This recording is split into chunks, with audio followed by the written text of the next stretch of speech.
The Atrium Lounge at the Fairmont Grand Geneva wasn't merely opulent, it was engineered. Every element, from the strategically angled sunlight warming the Persian silk rugs to the almost subliminal scent of bergamot and old leather, was designed to cocoon its occupants in an atmosphere of rarefied importance. This was the inner sanctum, physically and metaphorically cordoned off from the energetic chaos of the Global Innovation Summit bustling in the adjacent conference center. Here, the currency wasn't just money, but access and influence, traded in hushed tones over meticulously crafted Negronis and single-origin espressos. Conversations were deliberate, alliances fluid, and the stakes astronomical. It was a biosphere sustained by ambition, insulated from the untidier realities of the world outside its soaring glass walls. Julian Vance moved through this polished environment with the restless energy of a predator patrolling its territory. His company, Nexus Terra Tech, wasn't just another startup. It was, in his fervent belief, the future of resource extraction, AI-driven, disruptive, and poised to generate staggering wealth. He felt the familiar thrum of adrenaline mixed with the validation of being in this room. He located Marcus Thorne, a managing partner at Sterling Crest Venture Capital, a firm whose cautious reputation belied its deep pockets, standing near a minimalist sculpture that probably cost more than Vance's first-year operating budget. Thorne, older by 2 decades, radiated the quiet confidence of inherited wealth, burnished by decades of successful, risk-averse investing. He represented the established power Vance both craved and slightly resented. "Marcus, perfect timing," Vance boomed, his voice a notch too loud, momentarily silencing a nearby conversation between a German industrialist and a Japanese tech baron. He clapped Thorne on the shoulder, a gesture of forced camaraderie. "Just got off the comms with our tech lead. The latest simulation runs are celestial. Absolutely celestial. Phase 2 funding isn't just likely. It's practically a foregone conclusion after our pitch this morning." They saw it, Marcus. Billions. Just waiting beneath the dust in places nobody thought to look. Thorne offered a measured smile, the kind that acknowledged enthusiasm without fully endorsing it. He subtly adjusted the hang of his Xenia jacket. "The presentation was indeed compelling, Julian. Your team's algorithms are impressive, revolutionary even. The potential ROI is undeniable." He paused, his gaze sharpening slightly.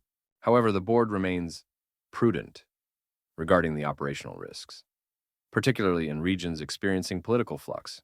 West Africa, as you know, is our primary focus area for this initial deployment, and the situation there requires delicate handling. Burkina Faso, especially, since the recent governmental changes." Vance waved a dismissive hand, impatience flashing in his eyes. He hated cautious language. It felt like sand in the gears of progress. "Details, Marcus. Mere logistical hurdles. Political flux means opportunity for those nimble enough to navigate it. New brooms sweep clean, right? Sometimes these military regimes," he lowered his voice, adopting a conspiratorial tone Thorne found slightly distasteful, "are more direct. Less red tape, more focus on tangible results once you get past the initial patriotic bluster. They need investment, infrastructure, legitimacy. We offer all three. It's symbiosis." He conveniently ignored the ethical ambiguities inherent in his symbiosis. The pressure from his own early-stage investors was immense. Nexus Terra needed a major contract, fast, and Burkina Faso's largely untapped mineral wealth was the prize. Their discussion drifted towards the gleaming coffee station, an island of chrome and black marble, offering artisanal brews and intricate pastries that served more as symbols of abundance than actual sustenance. And it was there, slightly removed from the main flow, that Vance's attention snagged on an anomaly. Seated in one of the low-slung, obscenely comfortable armchairs, angled slightly towards the floor-to-ceiling windows overlooking Lake Geneva, was a figure who seemed utterly disconnected from the surrounding theater of power. He was a young man, perhaps mid-30s, dressed in unassuming dark trousers, functional-looking boots, better suited for field work than designer lounges, and a plain charcoal gray hooded sweatshirt. The hood rested on his shoulders, revealing a face characterized by sharp angles and an unnerving stillness. He wasn't reading the complimentary financial papers, nor was he glued to a smartphone screen like nearly everyone else. He held a simple plastic bottle of water, taking occasional sips, his dark eyes scanning the room, its architecture, its occupants, with a focused, almost unnervingly detached intensity. He seemed less like a participant and more like an anthropologist observing a peculiar tribe. A frown flickered across Vance's face. It was a dissonant note in the carefully composed symphony of the lounge. Seriously? He muttered, leaning towards Thorne, keeping his voice low but sharp. What's that about? Did security take the day off? I thought your firm's hospitality suite guaranteed a certain filtering. He gestured vaguely towards the man. He looks like he wandered in from the loading docks. Thorne followed his gaze, his expression unreadable for a moment before settling into mild distaste. He disliked deviations from the norm. They introduced variables, uncertainty. Unusual, he conceded quietly.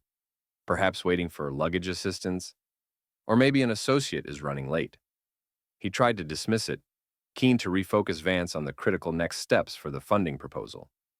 But Vance was fixated. The man's simple presence, his quiet nonconformity in this temple of exorbitant conformity, felt like a personal affront. Luggage assistance in here? Vance scoffed, the volume rising again slightly. He poured himself a double espresso, his movements jerky with irritation. Dressed like he's about to go fix a generator? Come on, Marcus. It lowers the visual standard, makes the place feel permeable. He shuddered theatrically. God forbid one of the sovereign wealth fund guys sees this. Sends the wrong signal entirely. The man in the gray hoodie remained oblivious, or perhaps chose to appear so. He continued his slow, deliberate observation of the room, his posture relaxed but alert. There was a self-contained quality about him, an indifference to the wealth and power swirling around him that Vance found both baffling and infuriating. It subtly undermined the very atmosphere Vance thrived in. Fueled by caffeine, ego, and the residual adrenaline from his successful pitch, Vance decided this minor dissonance needed correcting. As he turned from the coffee station, meticulously balancing the tiny, fragile cup, he deliberately veered off his intended path. He feigned a slight stumble, his elbow connecting firmly with the armrest of the chair occupied by the man in the hoodie. "Whoops!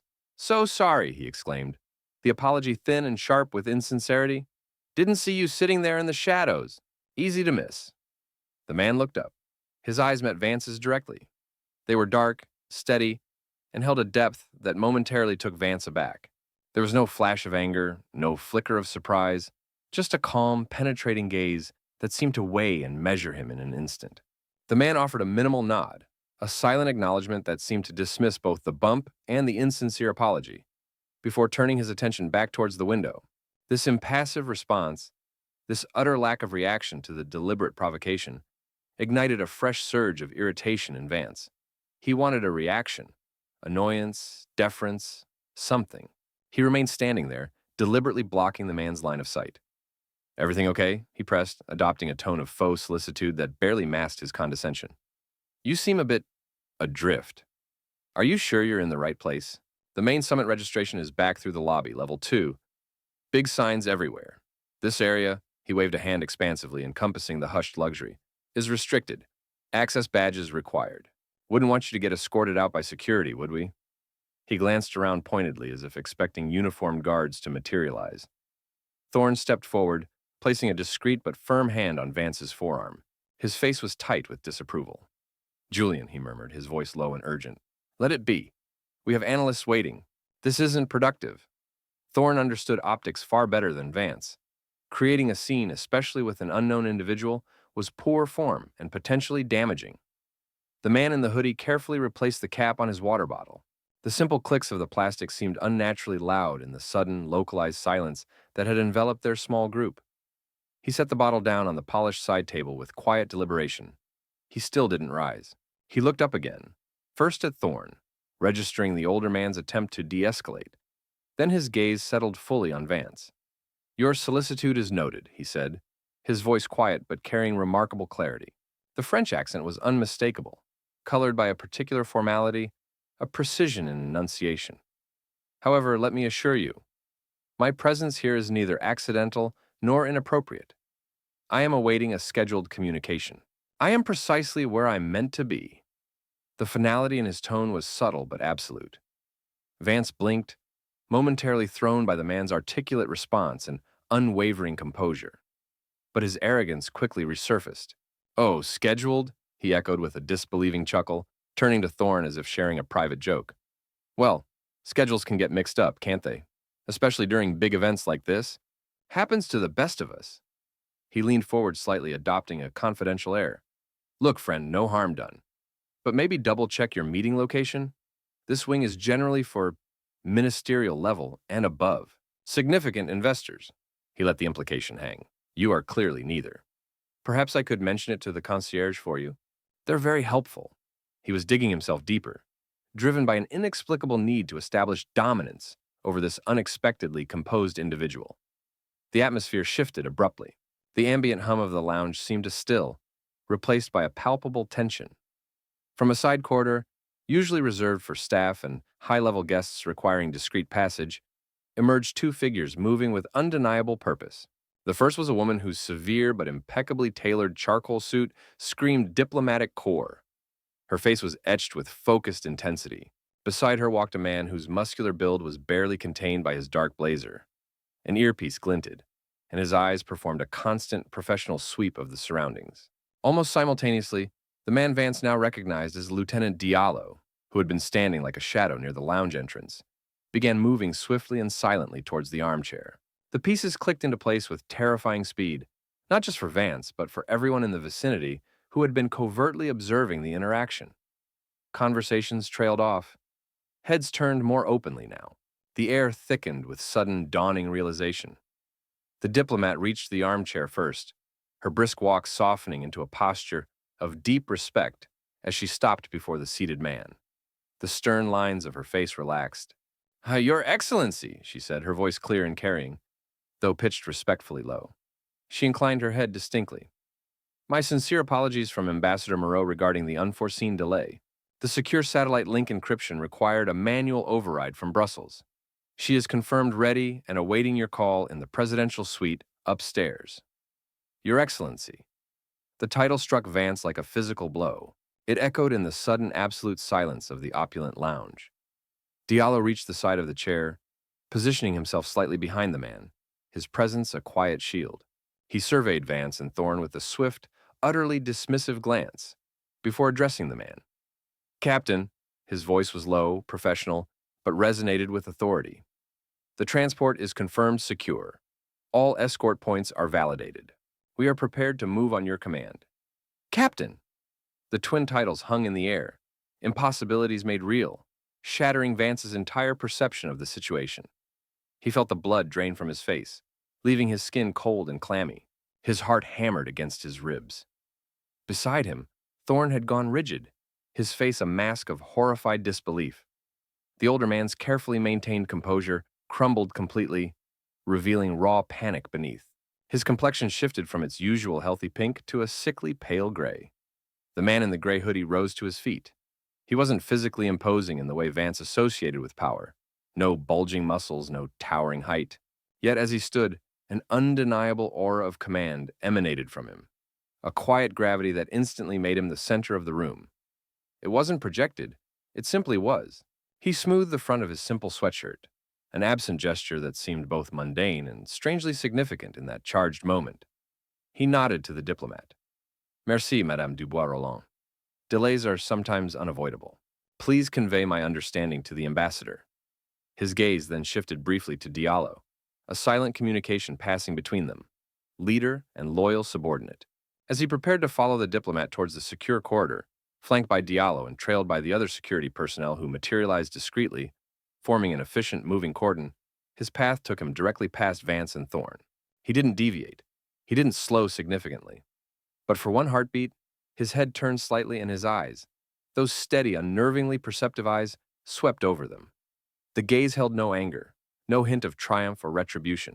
It held something far more chilling, utter indifference mixed with a fleeting, almost clinical assessment. It was the look one might give a minor geological anomaly before turning back to the complex survey map.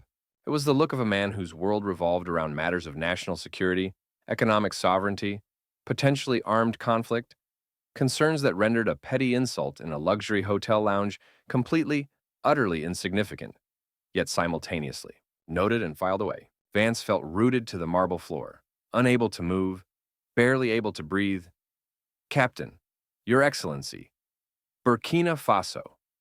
The name screamed in his mind, coalescing with news headlines, risk assessment reports, Thorne's earlier warnings.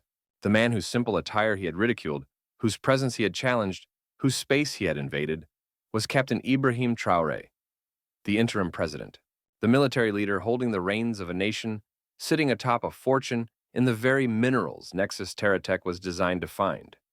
The man whose government was actively reviewing all foreign exploitation contracts. The man whose signature, or lack thereof, could make or break Julian Vance's entire world. He risked a glance at Thorne. The veteran VC looked like he might collapse. His hands were visibly shaking as he fumbled to loosen his tie, his breathing shallow and rapid. He shot Vance a look so venomous, so filled with a terrifying blend of fury and fear, that Vance flinched. Julian!" Thorne choked out, his voice a strained, ragged whisper that barely carried. You monumental idiot! Do you realize? Do you have any comprehension of who that was? What you've just done?" Vance opened his mouth, but no sound emerged. His throat felt tight, dry. The earlier arrogance had evaporated, leaving behind a hollow core of pure, sickening dread. His carefully constructed presentation, the billions promised, the smooth talk of symbiosis, it all felt like a house of cards collapsing in slow motion. He remembered boasting about how easy new leaders could be to handle. He had mocked the uniform, albeit a simple hoodie substituting for fatigues, of the very man embodying that new leadership, a man apparently unmoved by the superficial games of wealth and status played in rooms like this. The small delegation disappeared down the corridor, their footsteps echoing briefly before being swallowed by the plush carpeting.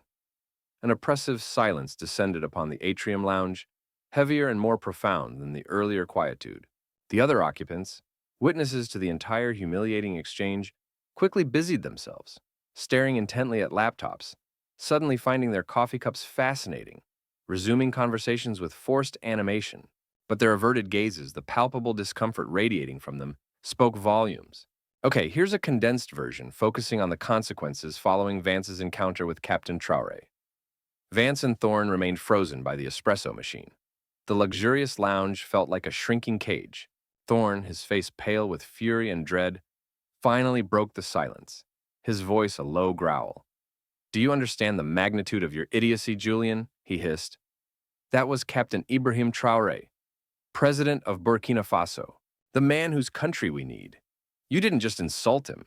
You mocked the head of state whose resources you plan to exploit." Vance stammered. "I didn't know." But Thorne cut him off savagely. "It's your job to know. Power doesn't always wear a bespoke suit, you fool." He took a ragged breath. "Sterling Crest's interest in Nexus Terra is terminated. Effective immediately. Consider our discussions null and void. Don't contact us again." With that, Thorne turned and stalked away, leaving Vance utterly alone. The fallout was immediate and brutal. Sterling Crest's formal termination notice arrived within hours. Thorne became unreachable. News of the disastrous encounter, coupled with Sterling Crest pulling out, spread like wildfire through the investment community. Other potential investors suddenly became unavailable. Scheduled meetings evaporated. Nexus Terra, once promising, was now radioactive. Simultaneously, the company's pending applications for exploratory licenses in Burkina Faso hit an impenetrable wall. Weeks of silence were followed by terse notifications citing strict new regulations, emphasizing environmental protection, community benefit, and heightened financial requirements. Though Traore wasn't mentioned, the timing was undeniable. The door Vance needed open had been slammed shut and bolted, seemingly triggered by his Geneva blunder. Nexus Terra spiraled downwards. Key staff departed, investors revolted, and further funding became impossible. Within months, facing collapse, the board ousted Julian Vance as CEO. He disappeared from the industry, a cautionary tale of arrogance, meeting unrecognized power. Marcus Thorne survived professionally, albeit chastened, his judgment forever marked by the incident. He learned a harsh lesson about awareness and the varied attire of authority.